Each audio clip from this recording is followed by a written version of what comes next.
So imagine you find yourself in the middle of your semester, and I don't know, maybe that's where you're at right now. And if you're in the middle, you know what that means. It's paper season. You've probably got 2, 3, 4 papers that you're going to have to write over the next couple of weeks.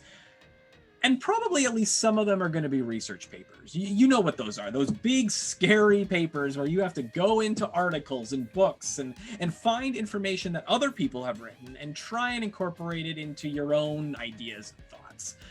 And I know for a lot of students that can be scary because research is a big thing, and a lot of people don't really know, how do I start? Where do I even begin to look for things? How do I figure out if something's relevant? How do I even make sense of all the ideas that other people have written and apply it to what I want to say? And that's the point of today's video. I'm Brent from Writing and Tutoring Services. And I'm Joshua Mata from Academic Advising and Career Services. And today we're going to talk research. How do you determine what research is useful for your papers? How do you process and get the information you need out of them? And how do you organize them into a coherent argument for your papers? So let's get started, shall we?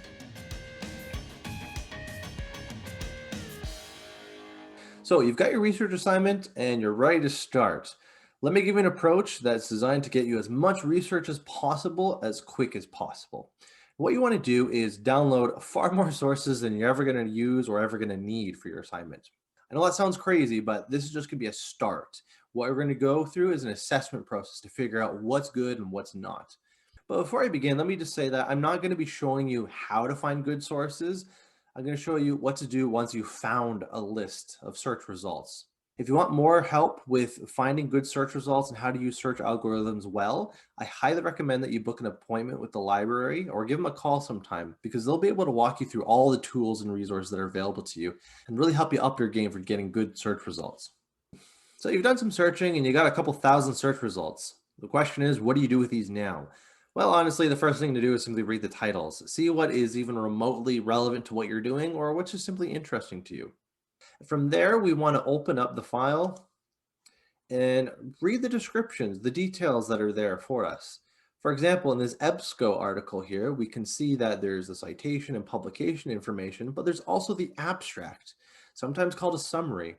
An abstract is basically an entire synopsis of what the source is about. So you really want to pay careful attention to those, because this is what's going to give you some hints on whether this article is good for your paper and whether you should be downloading it. You'll even find these on WorldCat when you're looking for some books. For example, here I have a book and I've opened it. And if you go to view description, you'll see that same publication information there. And you'll see in this case, it says summary. It gives you a brief idea of what this book is about. And from here, this is where you're going to determine whether this is worth downloading or looking more into. Now, sometimes the summary or abstract aren't always present, in which case I highly recommend reading just the first paragraph of the book or article or source that you're looking at, or just glance over the first section. You can often do so right in the browser itself. You don't have to even download it yet. But while you're assessing these sources, ultimately what you're trying to do is gauge whether this research is relevant to the work that you're doing. If it is even remotely relevant or interesting, then download it. If it isn't, leave it. But before you even download anything, let's first create a place for you to save all your research. I highly recommend that you make a folder just for that assignment. For every assignment, give them their own folder. That way you can keep everything saved in one spot. And in here, I would encourage you to make a sources folder. And this is where you will save all your research. And once you've got that folder made, go nuts. Go download as much research as you can that's relevant to the work that you're doing. You want more than you need, because what you're going to do is we're going to continue to process this and assess these things as we go. And chances are you're going to use what you found to help direct further search results to add to this collection of research. But while downloading your research, I highly recommend coming up with a way to name them as you go. For example, I often like to name my sources by the author's name, the year it was published, and then, if I can fit it, the title of the article. In cases where there's a lot of authors for one article, feel free to just name the first one and then use et al. To represent that there's more than one. And while you download your research, I highly recommend that you create a reference list just so you can keep track of where you've got your research from, in case you ever need to go back or in case you need to cite it in the future. And rather than create your own references, just go to the place that you downloaded the source, because chances are there's a citation generator there. just take the citation that they provide you for now and paste it into the document. Do this for every source that you download and collect them. But do keep in mind that ultimately this is not going to be your final list of resources that you're using for your paper. This is just your paper trail. Because honestly, many of these citations may not be formatted entirely to the way your professor wants them to be formatted. Plus, sometimes they can be a little inaccurate. So you want to use these preliminary references to help you design and create future citations and references. So now that we've downloaded a ton of sources and started building a reference list, we can talk about how to process this further. So I recommend going to your sources folder where you have your huge collection of data and create another folder in here and call this the already read folder. Because again, we're not even at the point where we've begun reading these documents thoroughly. But once you start reading, start taking the documents that you thought were most useful and were relevant to your work and that you thoroughly read, put them in this already read document. Just start filing them all the way there. And so that what's left is a bunch of documents that you haven't thoroughly read and you don't really care about. And then in this already read file, chances are you're going to have more sources in here than you may actually finally use in your paper. So in that case, create another folder called used sources for those sources that you are actually using in your paper and file them away in there next. So what we're doing is we're starting with quite a large collection of research and we're slowly filtering them down through folder after folder until we get to our end product, which is our final paper that has used these specific sources. In case you'd like an example, here's a paper I worked on a while ago. You can see I got my sources, and here are a bunch of sources that I never end up using because in the beginning I thought, hey, they were useful, but then I changed my mind or I found that it didn't have as much content as I thought I'd like. And so I glanced at them, but I didn't go that deep into them. All the ones that I went deeper in, I filed them away in the already read folder. And then there, as you can see, I went through a lot of these articles quite quickly, but I didn't finally use these for my paper in the end. Instead, I have my final folder, whereas these documents that I use for my paper, and I use them quite extensively. I spent a lot of time on these ones. All the ones prior to that, I only glanced at them. My job was to get in and get out as fast as I could.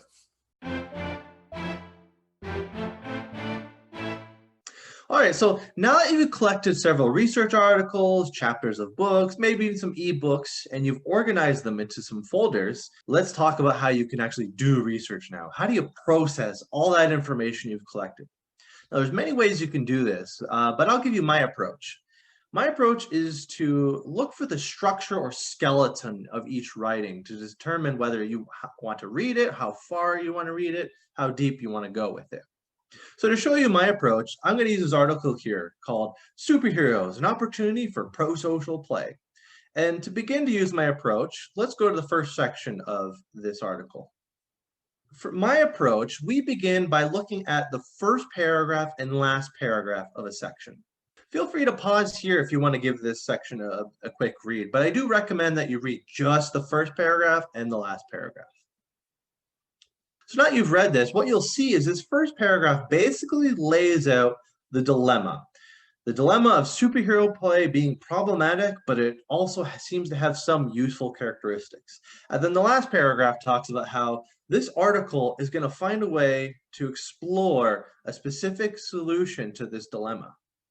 So now we have a general idea of what this section's about. And since this is the first section of the paper, now we have a general idea of what the entire paper is about. We've only read 2 paragraphs. And if you want, you can use this approach for every section of the paper. Just read the first and last paragraph of each section of the reading. Obviously, you're not learning everything there is to learn, but you're learning something. You're getting the gist of what's going on here. And it's this basic information that's important because it's going to direct your efforts and how you spend your time with the rest of this article. It's a very good way to determine whether the article or chapter is even worth your time to begin with. If none of the sections seem useful, chances are you're not going to care about the rest of this reading. But if it does seem useful, if there is something there, we're going to want to go more in depth into this article because this brief skim that we just did is just a start. So now how do we go deeper into this? How do we read paragraphs faster?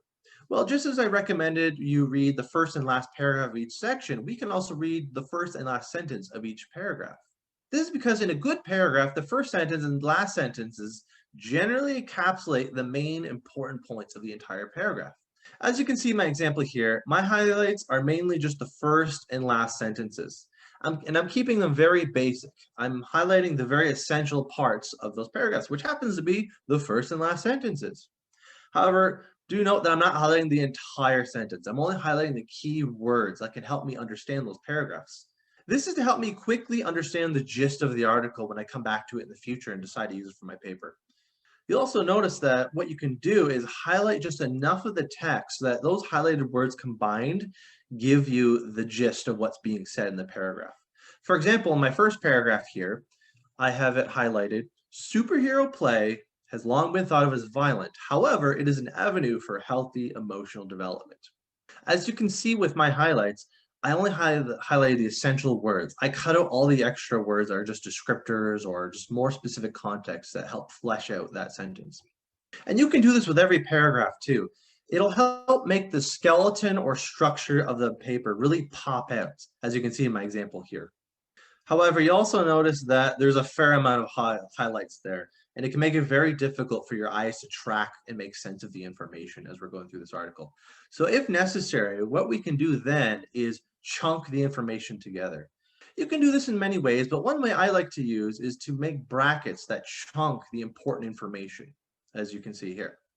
That way you can see where one important chunk of information ends and where another begins.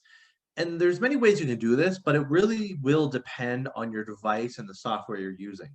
I personally like to highlight and bracket my information with my tablet, but there's softwares out there that'll let you do this on your computer as well.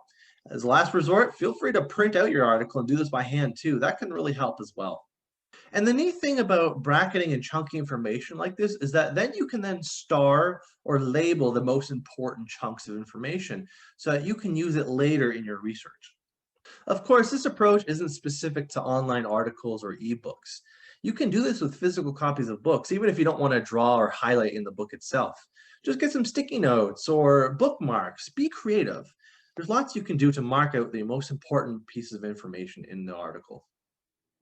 Now, as Josh said, there are lots of different approaches for research. So if you don't think that that method works for you, that's totally fine. Let me give you a taste of how I typically do research. And as you can see, we're going to work off of the same article, so stick with me.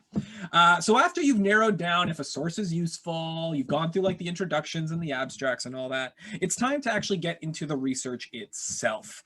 And my main method is actually via a Microsoft Word document. I find taking notes just makes more sense for me. So as you can see here, I keep all of my information in one document, and I separate them kind of with these like bolded titles. I give the title of the article, maybe the author's last names, and then if it's from an online source, you give that URL. The main reason for doing that, for me at least, is ease of access. I really see taking notes as being about being able to find information quickly when you come back to your notes later. So, and you're going to see that throughout the course of the article here. So if you look down at my different notes, every single time there's a page number afterwards, and the logic there is so that when you need to do your writing later, you can just go back to your notes and say, where did I get this information from? Page 26, 28, whatever. You already have it easily accessible, ready to go. So then how do we actually do the reading? How do we pick these notes on the page? Well, I'm going to scroll down a little bit here. Let's take a look at this little section over here. What I would do is I would start by reading, kind of like Josh said, the first sentence of the paragraphs. I pondered ways to introduce superhero play in a positive manner. I began by asking the children informally what superheroes do.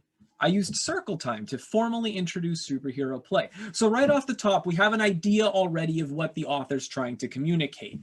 She wants to introduce superhero play, and she does so through questions and through circle time. Wonderful. Now we can start reading a little more in depth. And I like to call this kind of like just letting my gaze wander a little bit. I just kind of go through the paragraphs and look for key words or ideas. So we're reading non-commercial superheroes who do everyday good deeds. Wonderful. I don't want to read books or shows. That's fine. They save people, find your pet, clean your house, help you, save cats like firefighters do. We've got a lot of positive attributes. They wear collars or hearts or firefighters. And then we come down here for 3 or 4 days, superhero traits, circle time, kind, caring, helpful. Ooh, those are good traits. We can help our friends, give someone a hug. Violence and aggression. Oh, we stay away from violence and aggression. See how I'm not actually reading every single word. I am getting the gist of what the author is trying to say by kind of hitting some of the key words. And that leaves us with our lovely point, gets them thinking about what characteristics superheroes have, kind, helpful, etc., instead of big action fight scenes or violence. So do you see how my point is not like a word for word recreation? It's not even trying to hit every single point. It's hitting at the general gist of the argument, the general gist that the authors are trying to get across. But maybe eventually you are going to come across something that you're like, ooh, that's really good. That is directly related to the ideas that I want to talk about in my paper.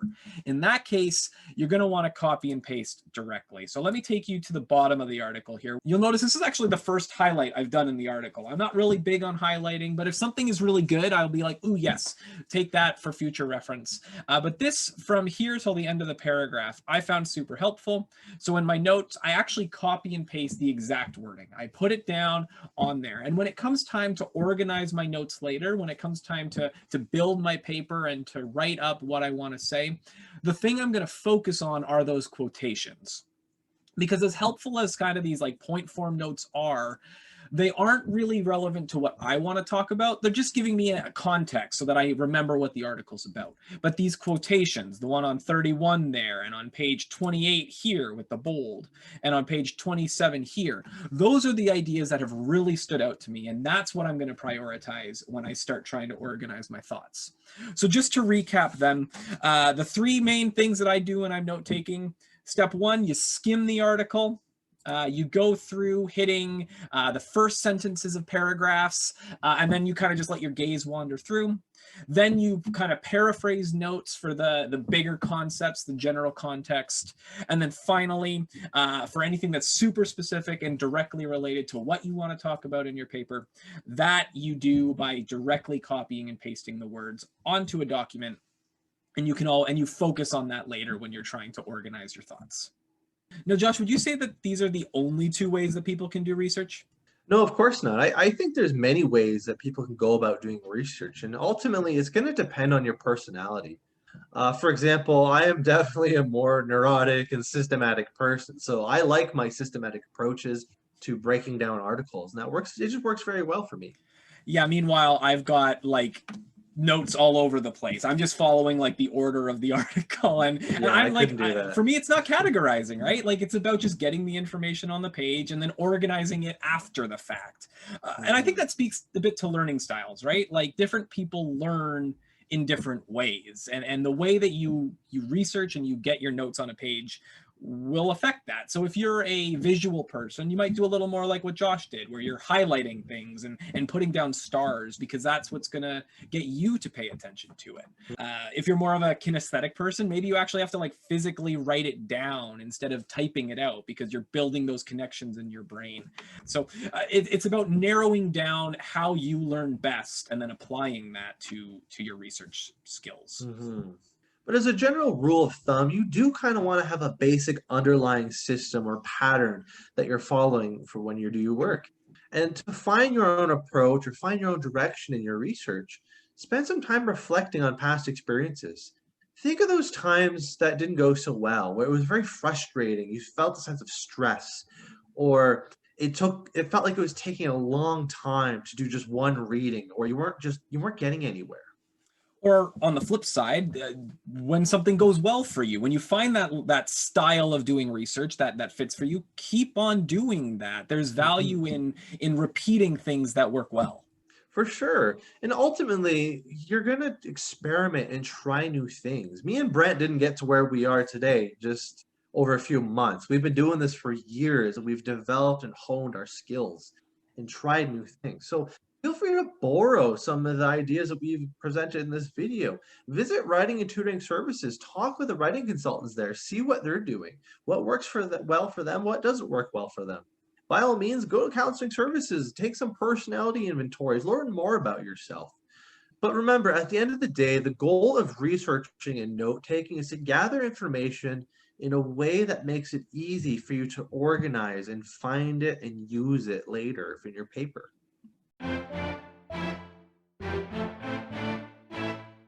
Well, that's exactly what we're going to look at now.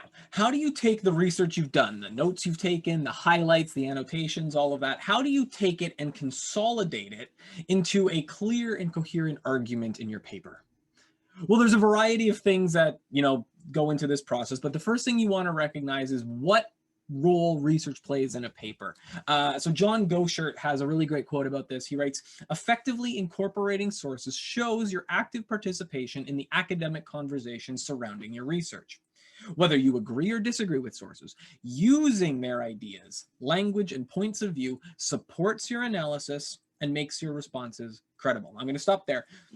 But that's kind of the idea of why we use research in papers. We are trying to support the arguments that we're trying to make. You're not just giving a catalog of the research, but you're bringing in ideas and using them to communicate the ideas that you want to say, which means it's really important to know what it is you want to say when you start writing, which is why I recommend outlining.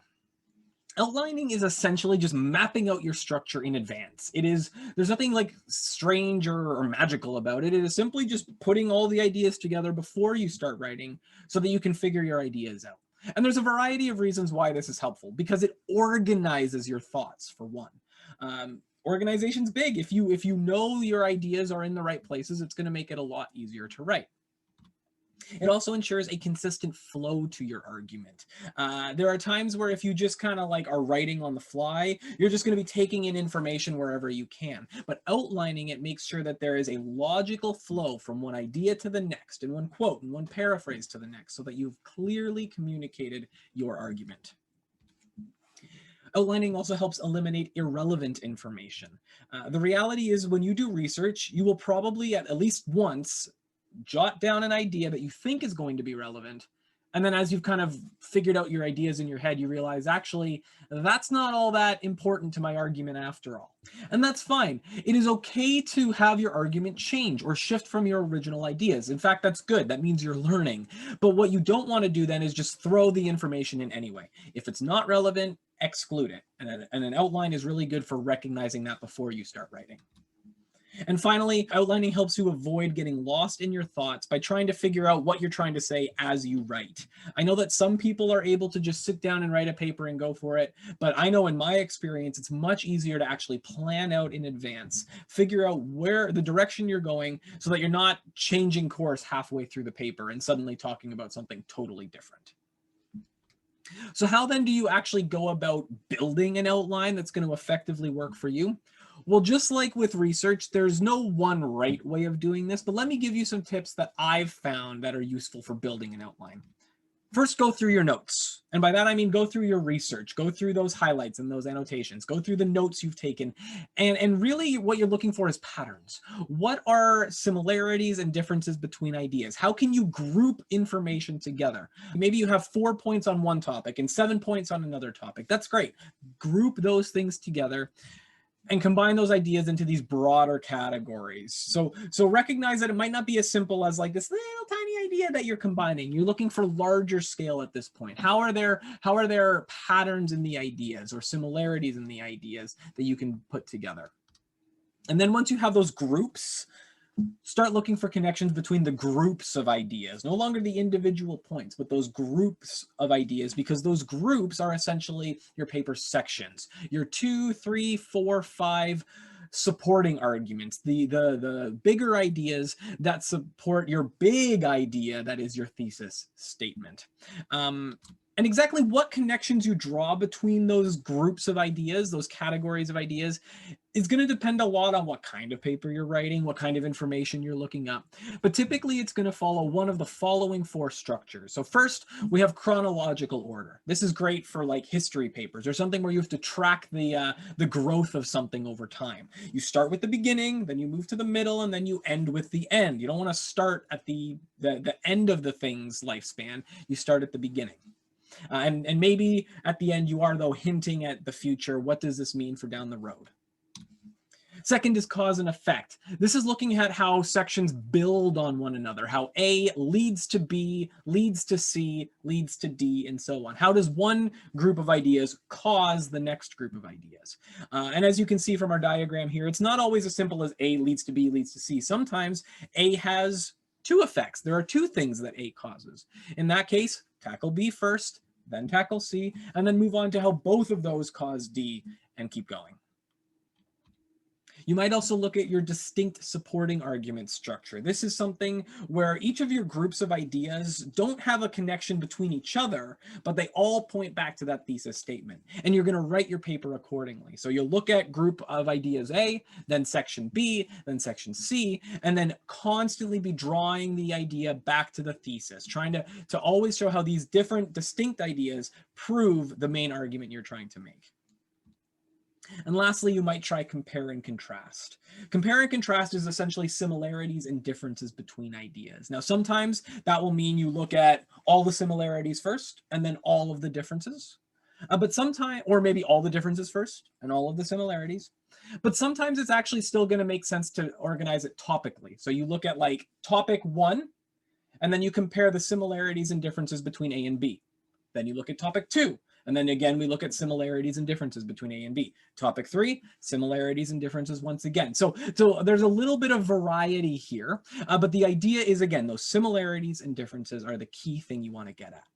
Now, it's all fine and dandy for me to just kind of talk about these structures, but let's actually try this out. So I've got on the screen here a whole bunch of topics. If you're not a big Lord of the Rings fan, I apologize. Hopefully you can still do the activity with us, though. You have the question here, who is more responsible for getting the ring to Mordor, Frodo or Sam?